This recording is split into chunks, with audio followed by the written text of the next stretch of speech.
Clemmons, Doctor of Chiropractic at the Rock Health and Wellness Center, and this is Life with Jason Clemmons, DC. We are live, like always, on this beautiful Thursday, February 13th.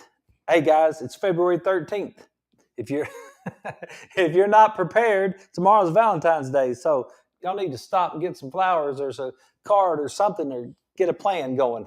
You know, you still got time. Don't worry, you're not behind, but you still got 6 hours before we get to Valentine's Day. But just in case you hadn't remembered that, you're welcome. Just thought I'd remind you. Yep, this will be Leslie and I's 40th Valentine's Day together. And she told me today that she was enough. That's all she had to get me for Valentine's Day. And I was like, oh, well, great. So back at you. No, we're live on 98.7 Walk by Faith Radio, 1420 AM. We're on 97radio.com. We're on social media all over the world. And we're at the Rock Health and Wellness Centers on Facebook at Health from the Rock on YouTube. And we're on X at Jason Clemmons, DC. So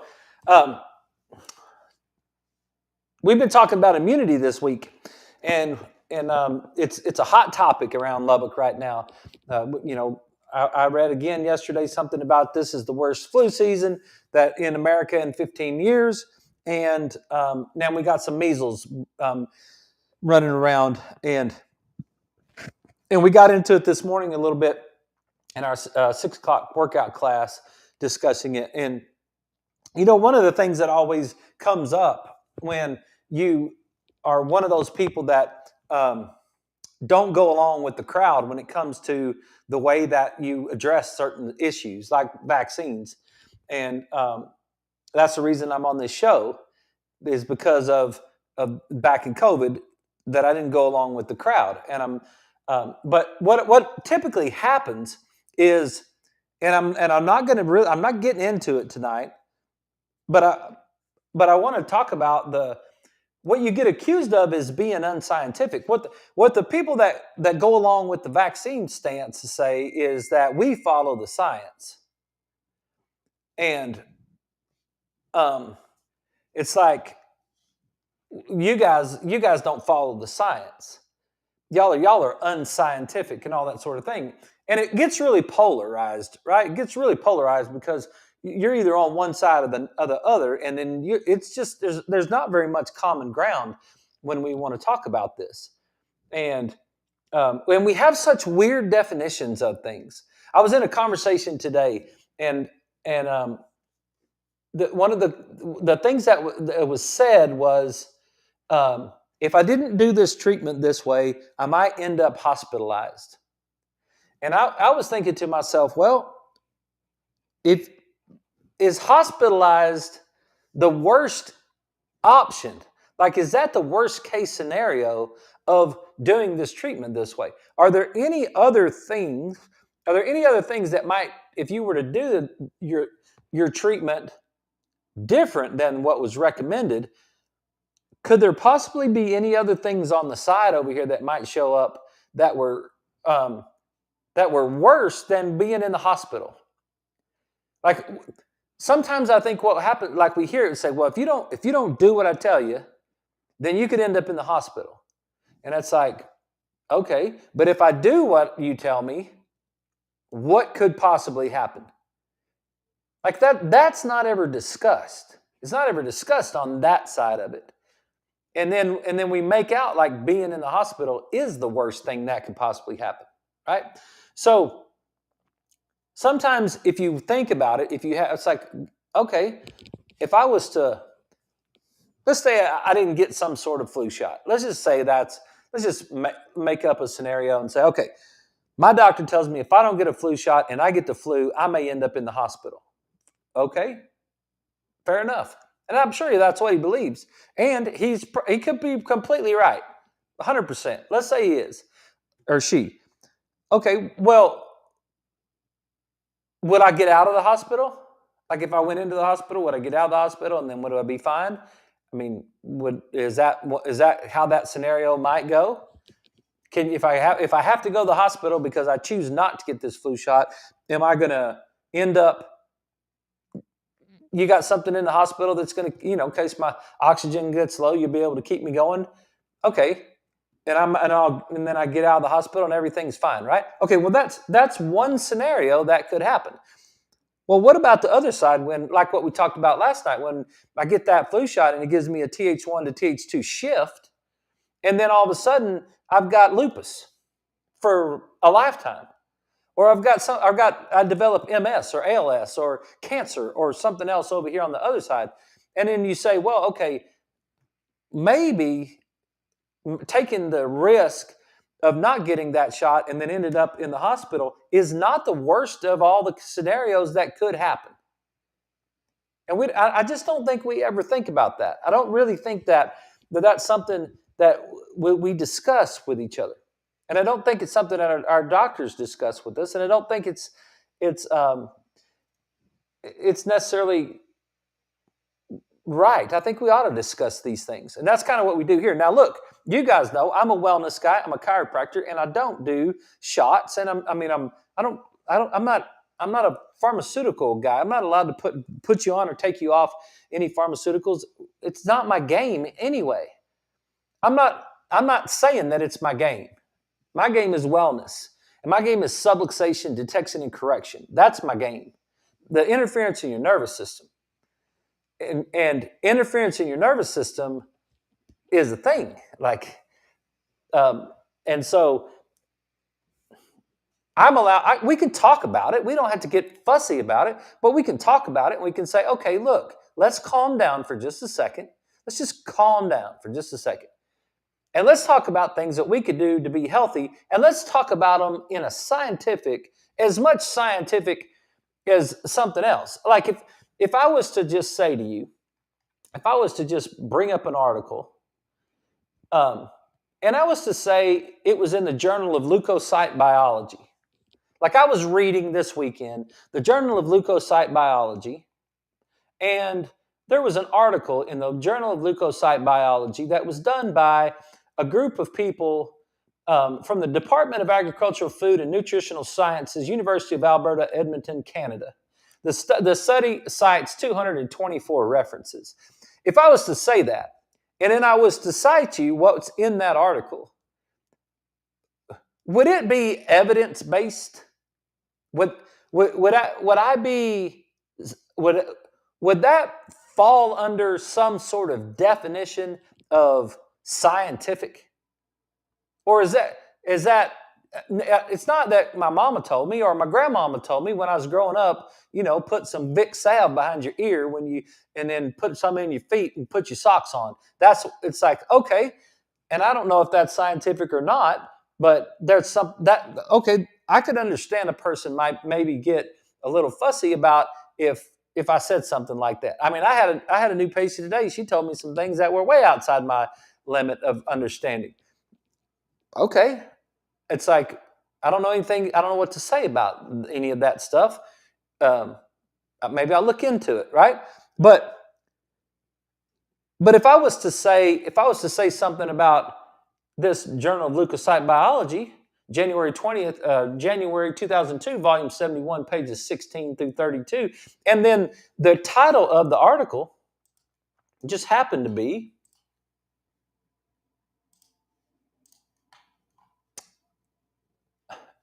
Nutrients and their roles in the host resistance to infection.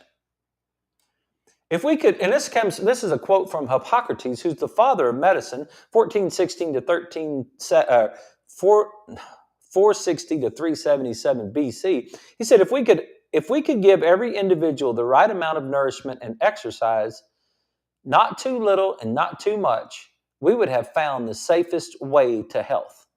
That's what supposedly he said. I don't know if anybody wrote that down, but this is a quote coming from these people from the University of Alberta that they said that.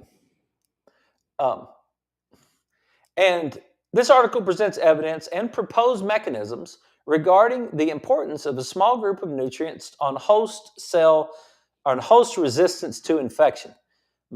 Macronutrients and micronutrients in the diet are essential for maintaining the function of immune cells. This is from Journal of Leukocyte Biology. right? Variations in the nutrient intake contribute to the differences in immune responses between individuals and between studies. So key points from the article. The interdependency between the disciplines of nutrition and immunology was formally recognized in the 1970s when immunological measures were introduced as a component of assessing neurological status, no, nutritional status. Almost all nutrients in the diet play a crucial role in maintaining an optimal immune response, such that deficit and excessive intakes can have negative consequences on immune status and susceptibility to a variety of pathogens. So we're talking about these guys saying that scientifically, not opinionated, but scientifically, there's a need to have the right nutrients in the body in order for you to be able to have your immune system function the way that it's supposed to function. Okay? I don't think that should be, I don't think stones should be thrown at the person who is thinking about that. I mean, what is the definition of scientific? When someone says, well, y'all aren't scientific. And I'm like, okay, well, break down science for me. That's one of the things I told the mayor when we were talking about COVID back in the day. He said, Jason, you can, I'd love to talk about the science of it with you. And I was like, I'd like to talk about the science for 3 sentences. Like, name that tune. Like, let's actually talk about health in a scientific way. Not health as if it's the Easter Bunny or Santa Claus. Not health as if you're the weirdo Richard Simmons Nautilus tofu eating guy. Right? Why can't you just be a normal kid that grew up on a ranch in Roswell, New Mexico, with a school teacher mom and a football coach turned horse trainer dad with a little brother and sister who played football in college and like had an appointment to the Air Force Academy? Why can't you just be a normal kid that just went through life and just discovered somewhere along the way that, you know what? Hippocrates even said that diet and exercise is super important for us to be healthy. And it's not craziness. It's not lunacy. It's not fringe alternative complementary. Alternative and complementary, I figured out where that came from, by the way. That was a government deal. Alternative and complementary to what? To Hippocrates? For over 2,000 years? I don't think it's alternative or complementary to anything. I think it's the way it is. That's what I think. I think wellness is scientific. I think omega-3 fatty acids are scientific. I think zinc and magnesium and vitamin D and all these things that we talk about, I think exercise and sleep and making healthier choices and all of those things, I think those are just as scientific and evidence-based as any opposition that says they're scientific and evidence-based. Now, I could probably get in some argument with somebody over what exactly, like the definition of scientific with the hypothesis and the study and the experiment and all of the deal. Okay, they might have some technical thing maybe, but I don't think that's I don't think that's the full measure of science. I think it's just as scientific to be healthy, and I don't think you have to be a weirdo, and I don't think you have to be ignorant, and I don't think you have to be foolish. Matter of fact, I don't think you should be foolish with your health. I think you should be quite mature with your health. I think it's foolish to act like you can take one more day of your life. Do we understand together as a group? Do we understand that whatever is on our agenda has no bearing if we lose our health? It doesn't matter what you got planned tomorrow. You're like, well, this weekend we're going to, we're starting baseball season, and the Red Raiders, I guess, are playing tonight in North Carolina. I hadn't even looked to see how they did or if they're playing right now or whatever. Right? It's like, okay, we got to travel. We got a weekend travel something. You know, Daytona 500, whatever. We got tickets to go to the thing, whatever our thing is this weekend, right? And then you have a heart attack this afternoon. And there's what happens is all of the things that are on your schedule just get put on hold. Like, stop.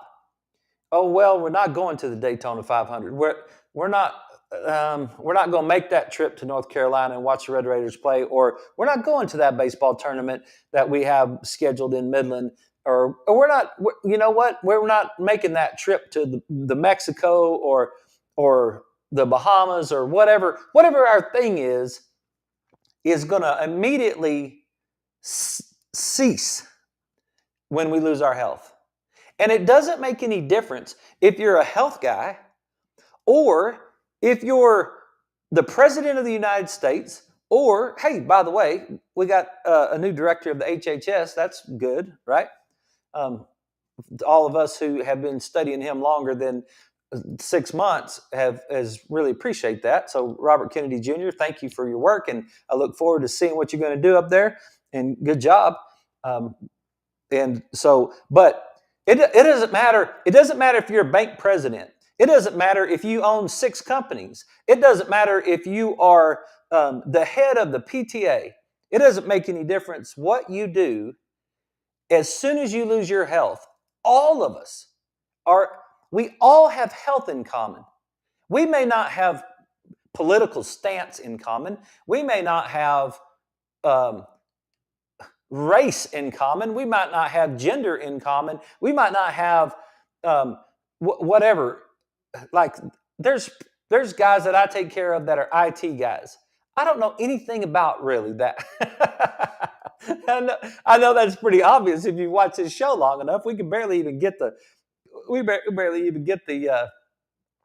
all the buttons turned on at the same time, right?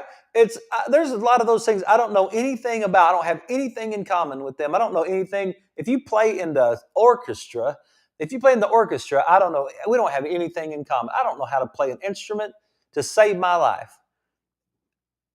But we have health in common. If you're in the orchestra, or you work in IT, or you're a mechanic, we might not have any of those things in common, but I can promise you one thing that we do have in common is health. So what is your exercise routine? What is your diet like? Not just the health people, not just the people in health. No, what are we all eating for supper tonight? What are we selling in our stores? What are we buying in our stores? What are we doing with our health? We all have that in common. And I think we should take it more seriously instead of taking it for granted that we're just going to keep on moving on down the road. And so I read some of these comments about measles. We got measles going on right now. What happens is the health department makes a comment. The two people, the NBC and the KMAC and KCBD on radio, both of them will make some sort of post. It's always one-sided on the post. It's always antagonistic to try to get people to make comments and give them lots of views and stuff like that. I get it. That's what social media is all about. It's like we're just going to make a post that, we got to set up a thing down here to do vaccines because we got to get we're having a breakout of measles. And then all of a sudden, it just gets like everybody gets crazy. I don't ever, if there was a car wreck today and there was 30-something comments or 60-something comments in the car wreck post and of the little hands praying together. Prayers up for this person, prayers, sending prayers to you, sending prayers, we're praying for you. When they say that there's an outbreak of measles in Seminole, there's not one post of prayers. I don't see hands for one, not to say not one of them. What you have is the defenders of someone's choice and the judges of someone's choice. That's what you get. And it's like, I think we can talk about it from a wellness standpoint, and let's just talk about it for a second. So if you guys happen to be one of these wellness people, maybe you can, and I know a lot of you don't care what is said against you, but maybe you can look at it and you can say, okay, so let's just look at some of the comments from the Journal of Leukocyte Biology. And I got about 5 journals open tonight that I want to talk about this with. Okay? A growing body of literature demonstrates that immune benefits of increasing the intake of specific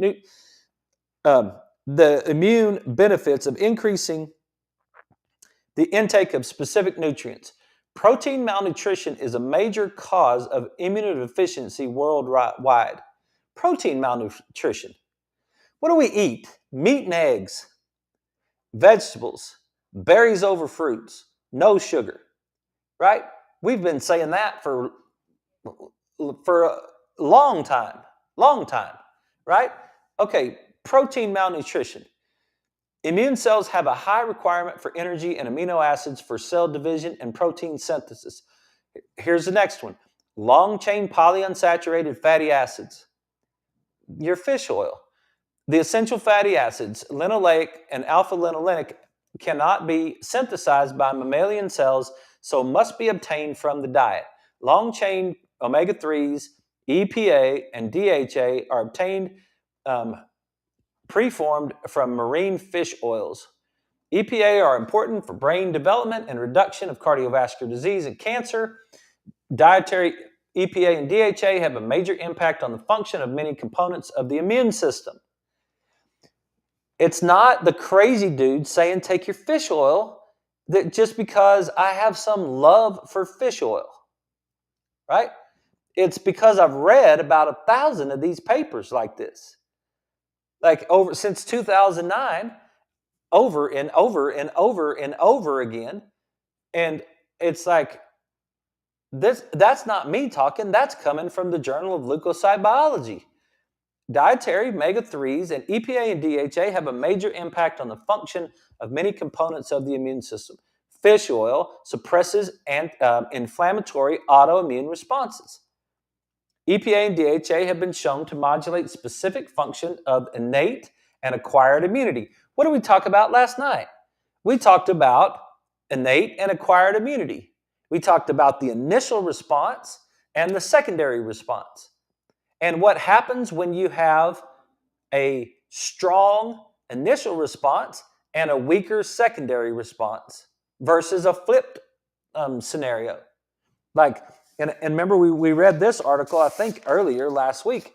This is from Frontiers in Science.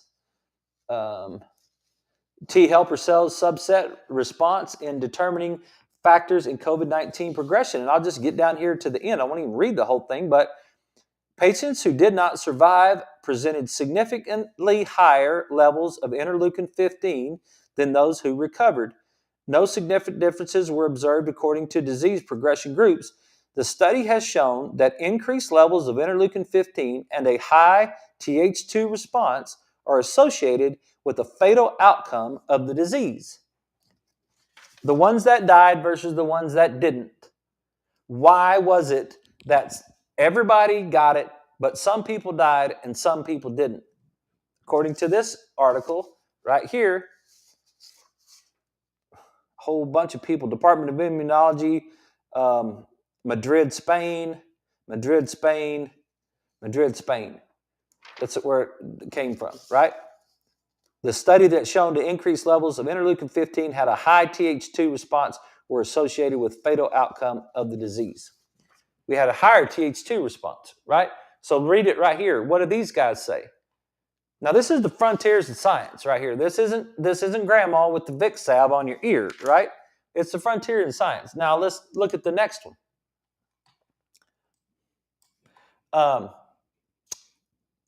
EPA and DHA have a major impact on the function of many components of the immune system. EPA and DHA have been shown to modulate specific functions of innate and acquired immunity. They were shown to significantly decrease the production of interleukin 1, interleukin 6, and tumor necrosis alpha. What did we show last night? Interleukin 1, right? What suppresses interleukin 1? DHA. Right here. Increasing in the omega-3 content of the diet produces corresponding increases in the long-chain omega-3 content of cell membranes at the expense of omega-6, particularly arachidonic acid. We get that arachidonic acid EPA balance under control in the cell membrane, and then when we do in the cell membrane, what do? We protect the mitochondria. Here's a book, Mitochondria and the Future of Medicine, the key to understanding disease, chronic illness, aging, and life itself. So it's like, what do we know? What convinced me 15 years ago, 16 years ago? What convinced me 16 years ago that fish oil was really, really, really good for us? The cell wall and the protection of the mitochondria by glutathione. That's science. It's not an opinion. It's not some sort of made-up stuff. It's not Vicks salve on your ear. You guys stick around. I got to take a break. You guys stick around. We'll be right back. We got some more on the other side of this, so stick around with me. We'll be right back.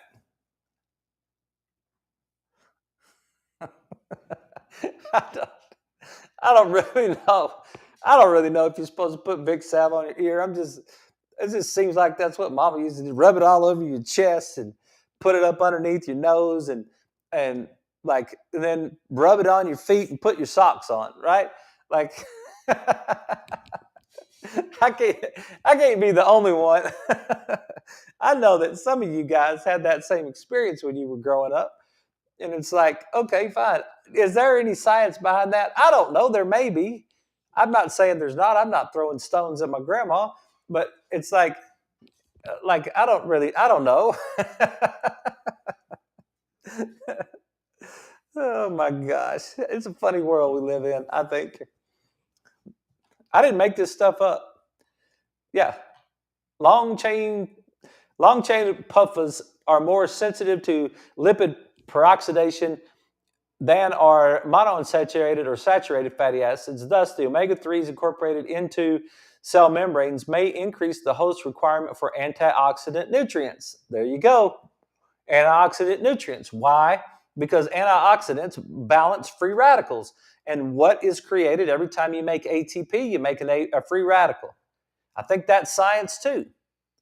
I think that's just as much science as all other science that's there.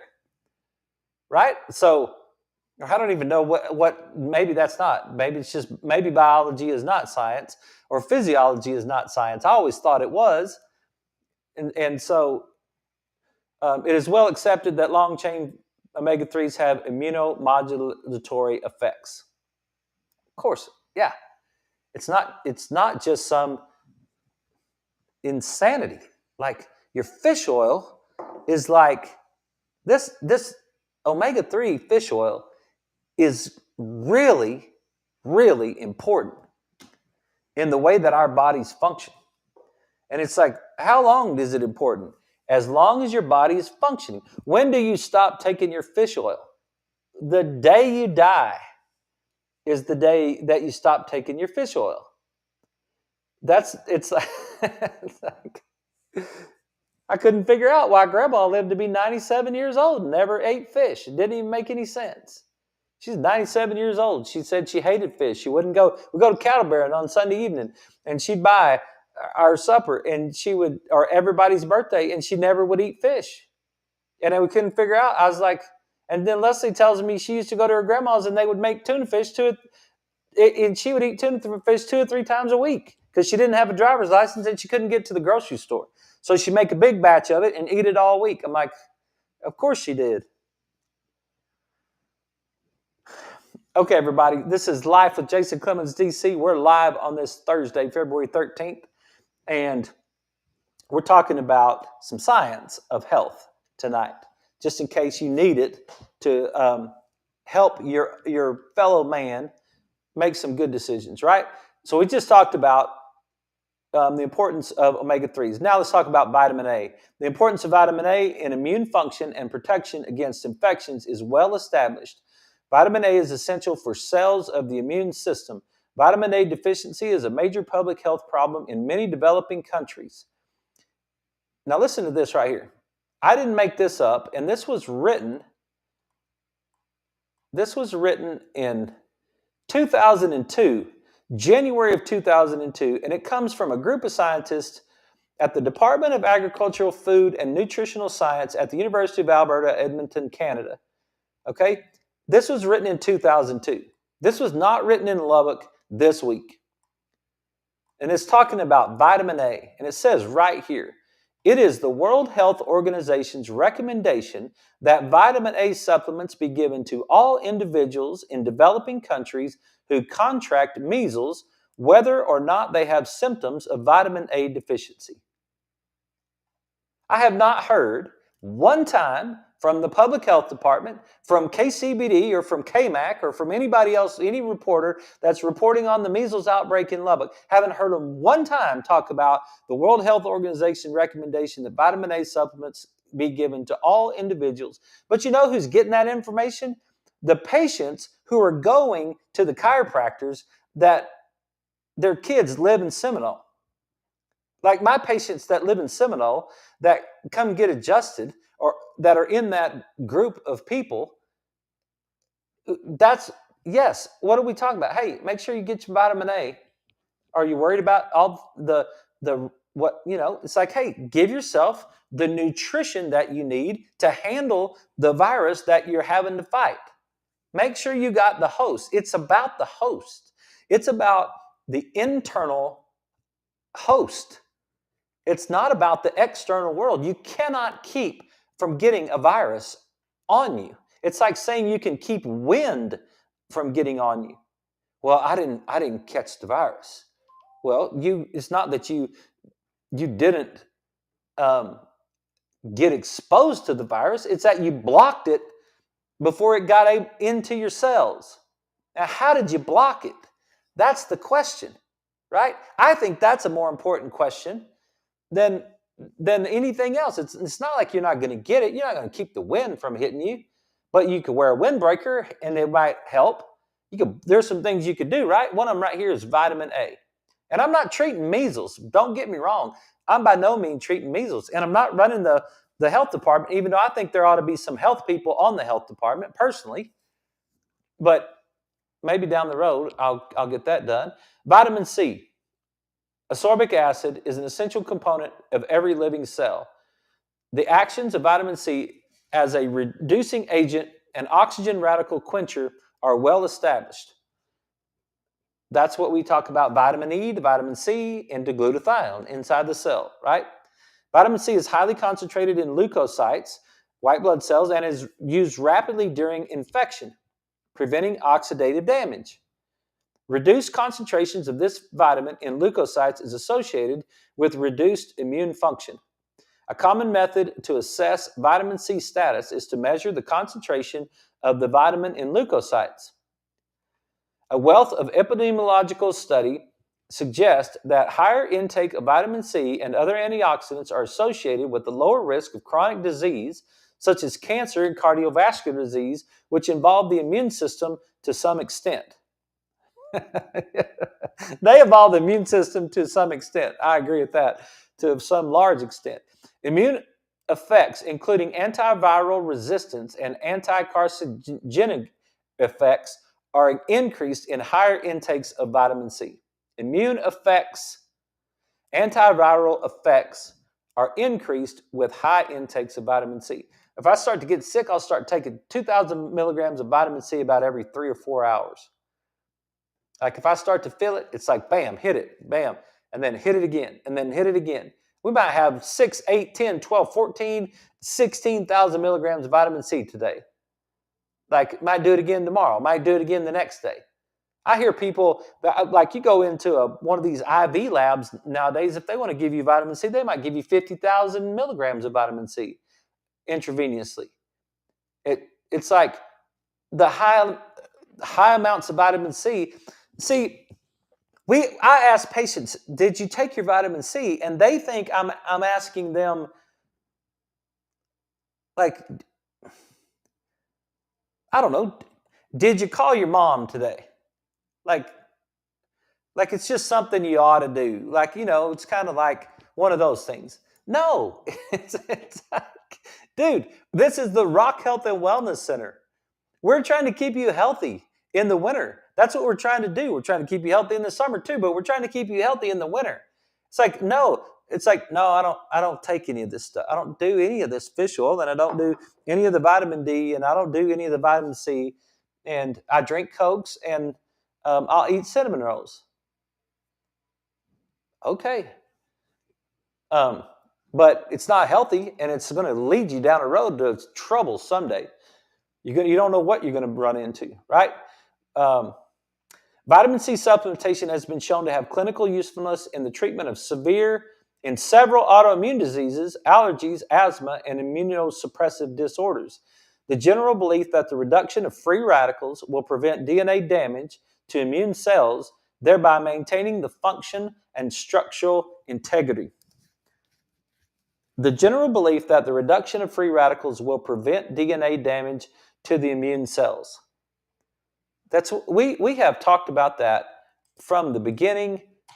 That's been something that I have believed and understood from the beginning of 2009. This is it right here. There's your cell. Here's your mitochondria. Your mitochondria is going to make ATP, which is the energy of the cell, and at the very same time, it's going to make a free radical. 1-to-1. 1-to-1 ratio between those. And what stops the free radical is the antioxidant. It blocks that free radical from attacking that mitochondria. It keeps it from happening because that free radical is going to attack the mitochondria and you're going to get mitochondrial damage. If that happens, you get mitochondrial damage, then you lose your ability to create power to the cell, and then the cell malfunctions. And why is it, and what are the antioxidants that are going to do that? Number one is vitamin E. And then that's going to donate, and then vitamin C is going to donate back to vitamin E to stop that from being a free radical. And then glutathione is going to donate back to vitamin C, and then it's going to be calm, and then glutathione is going to chill out, and then there we go. That right there is important. So what is your cell wall made out of? 6s and 3s. 6s make it rigid. 3s make it fluid. You're able to pass things through the cell wall like amino acids that you build glutathione with, and you're able to keep vitamin E and vitamin C healthy inside the cell, and then you have this internal mechanism inside the cell that keeps the mitochondria from being damaged, which allows you to produce power when you need to produce power. And if this cell is an immune cell, then you produce the power of the immune cell in order for the immune cell to do its job. That's what this article is saying. That's what it says right here. The general belief is that the reduction of free radicals by the vitamin C, right? The reduction of free radicals will prevent DNA damage to immune cells, thereby maintaining their functional and structural integrity. The immune system is particularly sensitive to oxidative stress. Ascorbic acid can reduce directly or indirectly through the regeneration of vitamin E. I didn't even know that was on there. Through the regeneration of vitamin E damage to lymphocytes by reactive oxygen intermediates. You read so many of these articles and you do it over and over and over again, and it's like, yes, that's exactly the truth. It's not made up. It's not make-believe. Health and wellness is not make-believe, and it's not by accident. It's not some random chance. We think we get the flu by random chance. Oh man, I just got the flu, got the cancer. I heard that. I caught the cancer. I just randomly got selected somehow. Once you understand innate intelligence and you understand the spirit of the universe, then you don't believe in random anymore. Then it gets back to the same principles of how we beat A&M 2 out of 3 years and 6 out of 8 years back in the day. It wasn't random that John Goodner had such a good record against Texas A&M. It was by design. Those guys couldn't score. And the reason that it was 6-3 one year, I mean, like, I don't even know what it's 21-19 over there. Like, I think one year we beat Texas A&M 6-3. It's like they couldn't score. We couldn't either, but we scored more than they did. And it's like it wasn't by random chance, it was by design. And that's what I think. That's what I think when I look at this stuff. It's like it's not it's like this is science. Right? Potential immunostimulatory and anti-inflammatory mechanisms suggested for vitamin C are increasing intracellular nucleotide levels, modulation of pro-inflammatory cytokine synthesis, and decreasing the effects of histamines on leukocytes. Now, if that's not a scientific sentence, I don't know what is. The essentiality of vitamin C to cells of the immune system has been established. Vitamin C has positive effects on host defense. All right, let's go down. Vitamin E and selenium. And the trace elements, vitamin E and the trace element selenium, are discussed together as they function synergistically in tissues to reduce damage to lipid membranes by the formation of reactive oxygen species during infections. Vitamin E and selenium are essential to immune function and are supplemented routinely in the diet of domestic animals for their immune benefits. Vitamin E is a lipid-soluble antioxidant, and deficiency results in increased free radical induced membrane damage to red blood cells. Yeah, it's like that's what we're talking about. Immune cells are particularly susceptible to oxidative damage because of their highly unsaturated membranes and their ability to produce large amounts of free radicals. Vitamin E supplementation decreases the synthesis of the immunosuppressive eicosanoids PGE2.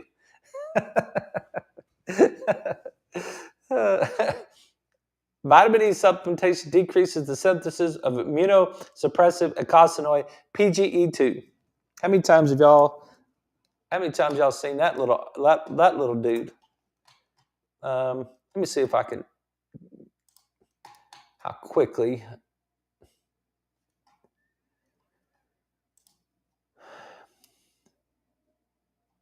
See if I can pull this up.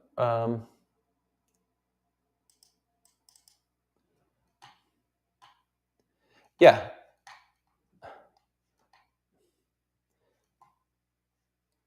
See how quickly I can pull this picture up for you guys. Because you've seen it like 8,000 times now, right? Let's read the article and see what the article says. Vitamin E supplementation decreases the synthesis of immunosuppressive eicosanoid PGE2. Vitamin E improves T cell function by decreasing macrophage PGE2 production by modulating the arachidonic acid cascade initiated by the lipogenase or cycloogenases. All right, where's your PGE2 coming from? It's coming from your omega-6 fatty acid, which is getting turned into your DHGLA, which is getting turned into arachidonic acid, and that might be happening inside the body, but it also might be happening when you have a high corn, cottonseed, sunflower, safflower, peanut, soy, and canola diet, right? So now your arachidonic acid through your COX enzymes gets upregulated every time you take an antibiotic. Why? Because your antibiotic is part of this whole problem that's disrupting your Th1 and Th2 response and creating or increased amounts of inflammation. And then the arachidonic acid gets turned into what? A PGE2. And there's inflammation right there. Right? You don't have to worry when you're working through this, you don't have to worry about what it's going to say because it's the truth. You can feel comfortable with it. You can just lean into it. It's the truth. And when they start spewing all that stuff at you about how you're not scientific and you're not a real doctor, what is true in my brain? I don't care if someone calls me a real doctor or not a real doctor. It has no relevance to anything. Like, what does that prove? You're saying I'm a chiropractor, so I'm not a real doctor. Okay, I'm just Jason. So let's just take that out of it. Now, I'm Jason, and I'm talking to you, Carol or Joe or Sue or whoever you are. I'm just Jason talking to you, and I'm just talking to you about what I've learned about science. It's like, it's just science, right? It's just real stuff. It's just truth. And it's like, are you going to surprise me with some new thing? Like you're going to come and you're going to change it? No, because it's been going around. It's been since the beginning of humanity. It's not any different in Hippocrates' day, 2,500 years ago.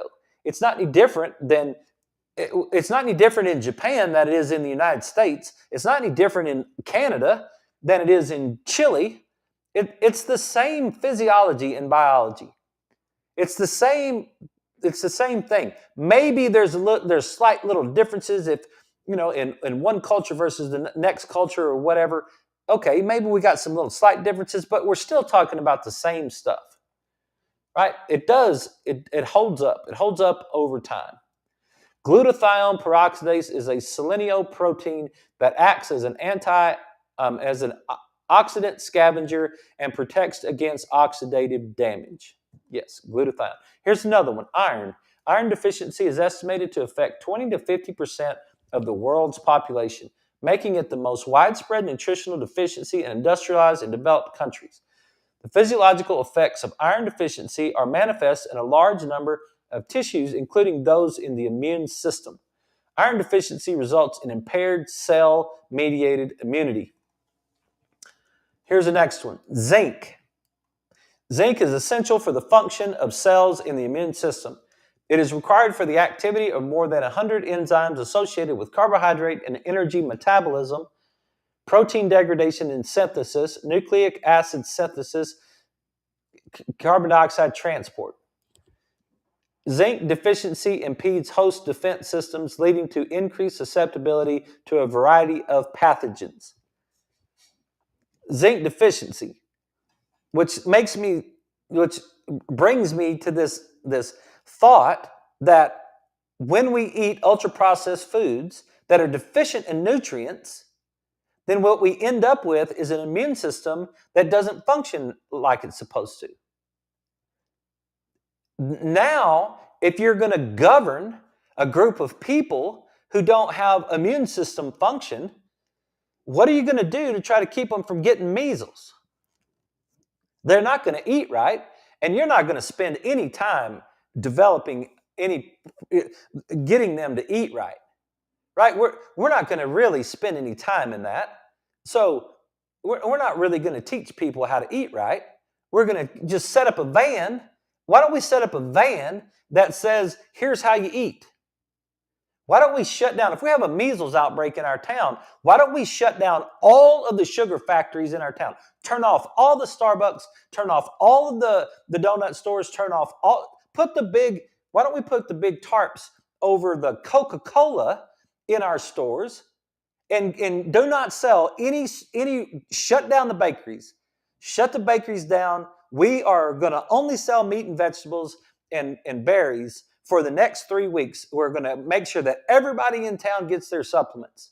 We're going to make sure you get your vitamin A and your zinc, and we're going to make sure that you get your iron and get the good nutrients that you need, and we're not going to let any of this stuff happen. Has that ever happened? That's never happened. Never, I don't think, in the history of mankind. Maybe someday we'll get there.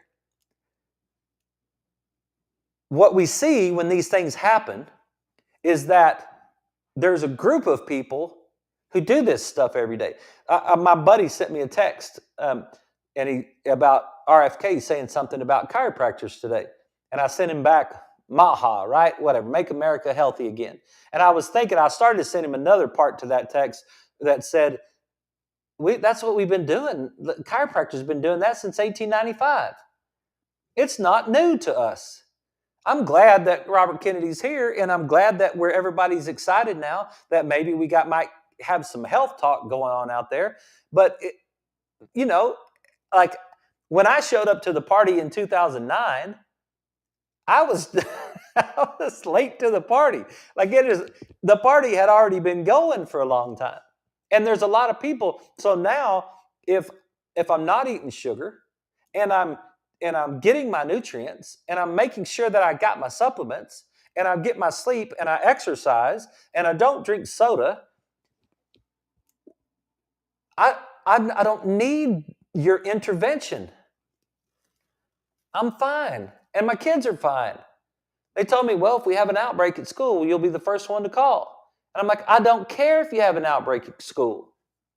I'm not. If I was worried about the outbreak at school, then I would choose to make a choice different than I'm making. But I don't care about that. I'm not worried about that. You see, I've already addressed that situation, and that's never gets considered. And I address it with. You can address it too, and I know a lot of you do. A lot of you address it with nutrition, right? And this thing just goes on and on. All right, well, let's just get rid of this one.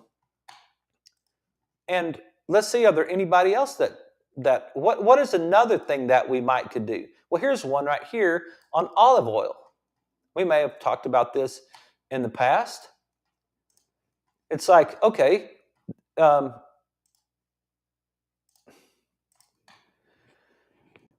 consumption of olive oil risk of total and cause-specific mortality among U.S. adults. So we're talking about olive oil. This comes from the Journal of the American College of Cardiology, January 18th, 2022.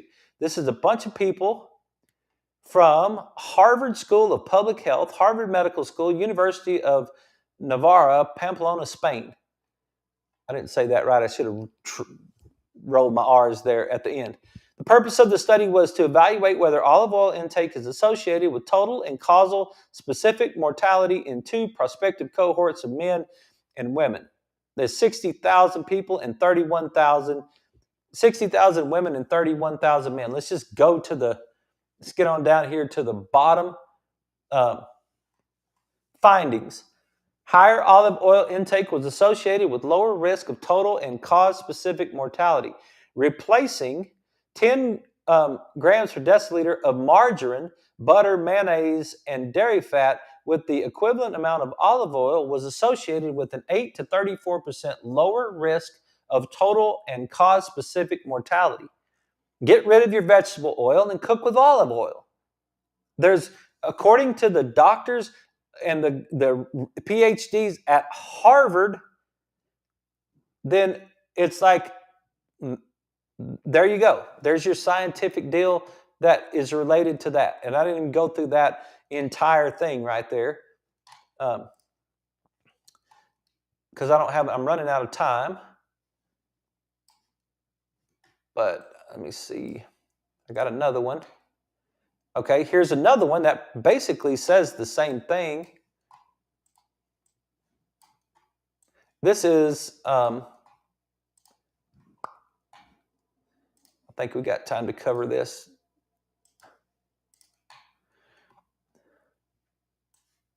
Yeah. Essential sufficiency of zinc, omega-3 polyunsaturated fatty acids, vitamin D, and magnesium for prevention and treatment of COVID-19, diabetes, cardiovascular disease, lung disease, and cancer. This comes from the International Journal of Biochemistry and Molecular Biology, August 2021, volume 187.